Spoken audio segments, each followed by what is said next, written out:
મારું નામ સતીશ હા લખમણભાઈ કેસવાલા. કેસવાલા એટલે વાળવાળા.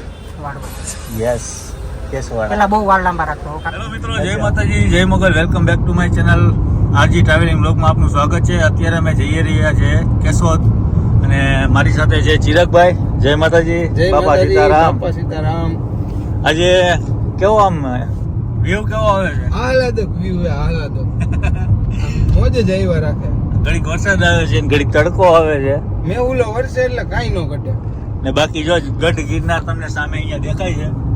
જુનાગઢની જે મોજ કંઈક અલગ જ છે, એનો વ્યૂ અલગ છે, એની કહેવાય ને પ્રકૃતિ કુદરતના ખોળે, કુદરતના ખોળે ભાઈ કાંઈ ન ઘટે. એટલે દેશી મોજ કરવા જઈએ છીએ ને અત્યારે અમે જઈએ છીએ સીધા કેશોદ. ને કેશોદમાં ધૂમ મચાવવાની છે. નવા અવનવા ફૂડ બધા કંઈક કવર કરશું. કેશોદમાં શું પ્રખ્યાત છે કોમેન્ટ કરજો. કદાચ તો વિડીયો તમે જોઈ લીધો છે, પછી હું અહીંયાથી નીકળી જઈશ. પણ કેશોદમાં પકોડા, પછી ત્યાંની પાઉંભાજી, પછી ઘણું બધું છે. એમ કે આપણા મિત્રો છે પિન્ટુ ગજેરા છે, પછી આપણા હમણાં ઇન્સ્ટાગ્રામમાં ફૂલ એવા હાઇલાઇટેડ છે જાડાભાઈ, એમના પણ આપણે વિડીયો શૂટ કરવાના છે. તો મજા આવશે, એન્જોય કરો, મોજ કરો. બાકી ટ્રાવેલિંગ બ્લોગ આવી રીતના આપણે કરતા હોઈએ છીએ. વ્યૂ મસ્તીનો આવે. વ્યૂ જોરદાર, અલગ અલગ સિટીની અલગ અલગ વ્યૂ.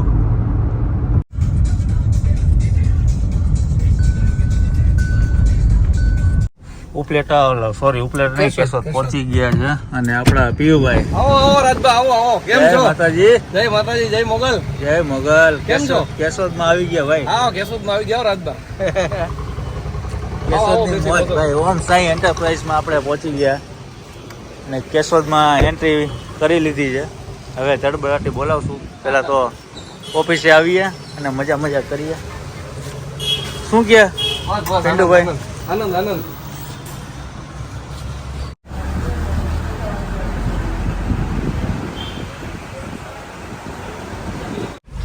અત્યારે કેશોદમાં મનાલી પાઉંભાજી ખાઈ લીધી છે અને ખૂબ મજા આવી છે. કેશોદમાં મનાલીની પાઉંભાજી ખાધી, પછી આગળ કૃષ્ણના પકોડા ને એવું બધું ખાધું છે. અને અમારા ભાઈ, કેમ છો ભાઈ? જલસા. કેશોદની મોજ જલસા. હે એ શું કરો તમે? એસી જો હાલે કે નહીં? હવા હારી આવે. એમાં અવાજ આવે ભાઈ. જોરદાર હવા આવે. કેટલા ની આવી ત્યાં? હા તો બહુ મોંઘી આવી છે. ઊંઘી હા, આમાંથી જ લીધી. આમાંથી ને જ લેવાય ને. તો સારું ભગવાન તમને આગળ વગાડે. જય મોગલમાં. વગાડે? હા વધારે. હા વગાડે. ये આમાં કઈ ભૂલમાં વહી જાય છે. आप करना गलती में इधर उधर निकल जाता हूँ. હા એ કેવો તને નામ? ગુજરાતીમાં વાત કરી ને હિન્દીમાં હું કરીશો? आई बात है.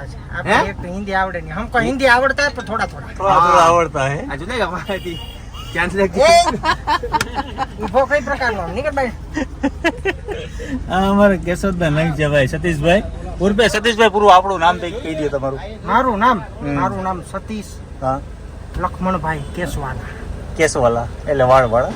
વાળવા યસ કેસવાલા. પેલા બહુ વાળ લાંબા રાખતો.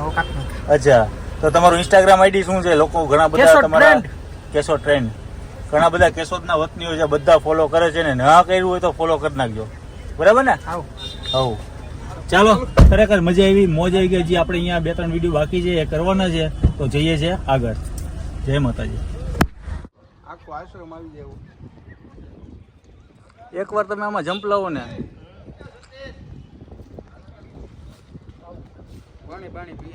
અત્યારે અમારે પિન્ટુભાઈની સરસ મજાની જગ્યાએ અમે આવ્યા છે. પિન્ટુભાઈના મિત્રો જેટલા છે બધા અહીંયા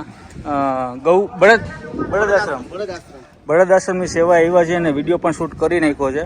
તો આપણો ફૂલ વિડીયો આપણી મેઇન ચેનલમાં આવવાનો છે, જોવાનું ભૂલતા નહીં. અને હું અત્યારે ઊભો છું શેના ઉપર ખબર તમને? જુઓ, પાણા ઉપર ઊભો છું, કારણ કે વ્યૂ સારો આવે ને એટલે. અને મસ્ત મજાનું આશ્રમ બની ગયું છે. 6 મહિના થઈ ગયા છે, 5-6 મહિના જેવું અત્યારે સેટઅપ એમનું કામ ચાલી રહ્યું છે. તો આ જગ્યાએ ચોક્કસથી વિઝિટ કરજો અને એન્જોય કરજો. અત્યારે બધા મિત્રો અમે મોજ માણી રહ્યા છે. અને અમારા સતીશભાઈ જુઓ બ્લોગિંગની છે ને શરૂઆત કરી રહ્યા છે શોર્ટ ટાઈમમાં. એ પણ ન્યૂ અપડેટ થવાની તૈયારી છે. બોલો તો ખરા. મને ક્યાં આવડે? હું તો એમને ઉતારું વિડીયો મૂકે એમને મૂંગે આપણે ક્યાં આવડે? આજે આવ્યા છે સરસ મજા મિત્રો આ આપણી મમરા વગરની ભેળ છે જે ખૂબ ખાવાનું પસંદ કરતા હોય છે લોકો માળી હાટીનાની અંદર. તમારે ખાવી હોય તો આ જગ્યાએ ચોક્કસથી વિઝિટ કરો અને પહોંચી જાઓ.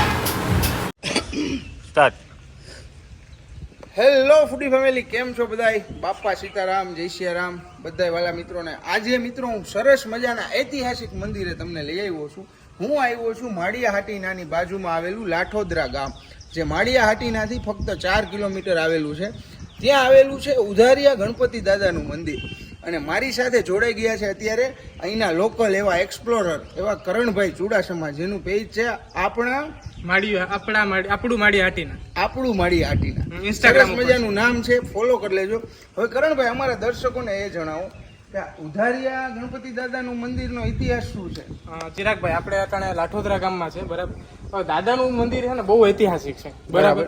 કે જ્યારે લોકો પહેલાના સમયમાં બધા એટલા સ્ટેબલ નતા, પૈસાવાળા નતા, બરાબર, ફાઇનાન્શિયલ કન્ડિશન બધાની ઠીક નથી, તો ત્યારે ઉધારિયા ગણેશ નામ એટલા માટે પેલું કે જ્યારે લગ્ન કરવા હોય તો આપણે પેલા દહેજ હતા, કડિયાવર હતા, બરાબર. હવે પછી કોઈ બીજા દુઃખ હોય, કઈ પણ હોય, દરિદ્રતા, હવે પૈસાની કોઈ કમી હોય, કાંઈ પણ તંગી હોય, તમારે દાદાના સાનિધ્યમાં આવીને કહેવાનું કે દાદા મારે આ જરૂર છે, બરાબર. તમને કોઈ ના કોઈ રૂપે આવીને તમારી સહાયતા કરી જાય. કે અથવા ઘણા એવા દાખલા પણ બનેલા છે કે મંદિરમાંથી જે લોકોને પૈસાની જરૂર હતી એ લોકોને પૈસા મળેલા છે. શું વાત છે? હા, આ જો બધા, મને તો ખ્યાલ નથી, હું તો યંગ જનરેશન નો છું, બરાબર, પણ આ તો વડવાઓ બધા વાત કરતા હોય, વડીલો લોકવાયકા છે એવી. મિત્રો, કેવું સરસ ઐતિહાસિક કે જ્યાં તમને દાદા આજે માણસો છે ને હગા ભાઈ ને રૂપિયા ઉધાર નથી દેતું. ત્યાં મારા ગણપતિ ગજાનન દાદા હજરા હજુર બેઠા છે ને ભાઈ તમારા મનની મનોકામના પૂર્ણ કરે.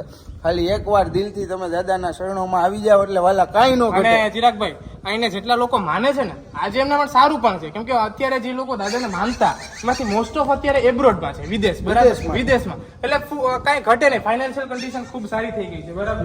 અને આજના સમયમાં મંગળવારે આવો તમે, પેલા ટ્રાફિક એટલે તો મંદિર તો નાનકડું છે પણ દાદાનું હાથ એટલું છે ને કે આપણે કેમ સાળંગપુર દાદા હનુમાન દાદાનો હાથ છે, બરાબર, એવી જ રીતે આપણે ગણપતિ દાદાનો હાથ છે લાઠોદરા ગામ. દાદા હજરા હજુ જો લાગે કે નહીં છે દાદા. દર્શન કરો, સાક્ષાત મૂર્તિ છે ભાઈ, તે જ તમને દેખાશે. ઘરે બેઠા દર્શન કરો અને ગજાનન ગણપતિ કોમેન્ટ્સમાં લખવાનું ભૂલતા નહીં.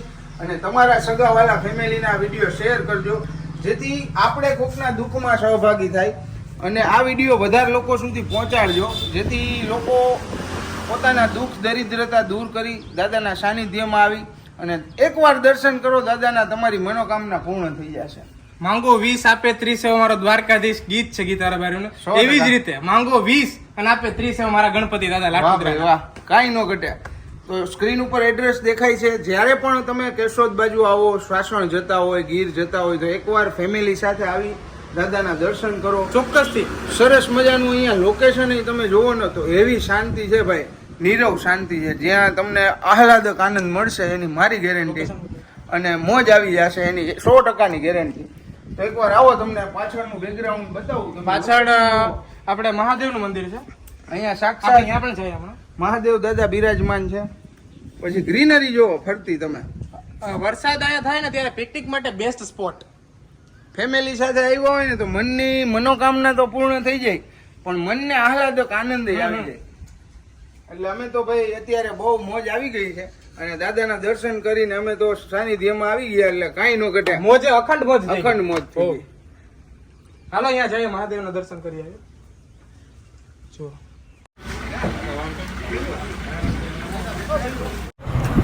મિત્રો, કાળુભાઈનું ધોરું પકોડું જે તમને ખાવા મળશે કણજા બાયપાસ રોડ, સંજાના પાટી.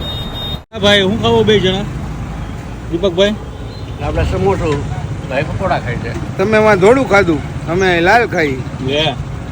લાલ હે? હા, કાળુભાઈ ના ખાધા, ચિત્તરંજનના ખાઈ. જેતપુરમાં પકોડાના બાદશાહ. પકોડાના બાદશાહ જેતપુરમાં બહુ મોટું નામ છે.